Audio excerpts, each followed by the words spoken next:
Aung Win is one of more than 120,000 stateless Rohingya forced to live in camps near Sittwe, the state capital of Rakhine state.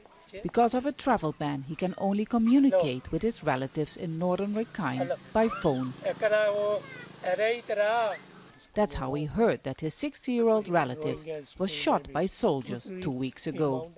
One of my relatives was trying to hide in nearby area, so he was shot by the army personnel and killed on the spot.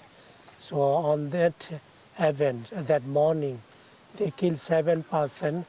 The army started raiding villages after 9 policemen were killed in attacks on border posts. The government says 30 people died in fighting between security forces and an unidentified armed group. Shortly after the attacks on border police, this video of a group armed Rohingya appeared online. The government says they are foreign-trained terrorists. Rohingya leaders say they are frustrated local people. Sources in Mang Dao say the military crackdown has killed at least 100 people, mainly unarmed civilians.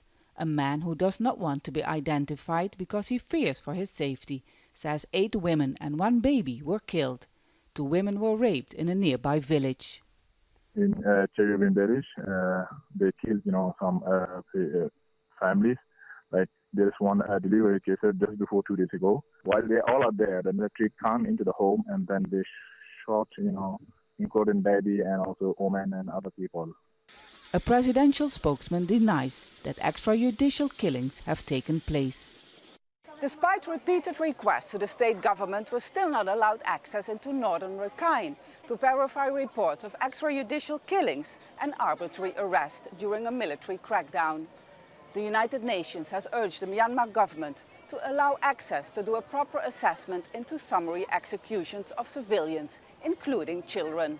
The government has yet to respond to this request. The crackdown has also caused fear among the Rohingya living in 10 camps near Sittwe. They are disappointed in the government of Nobel Peace Prize winner Aung San Suu Kyi. Buddhists in Rakhine are also living in fear. The minority in the north of the state are concerned the Rohingya want to remove them from their land.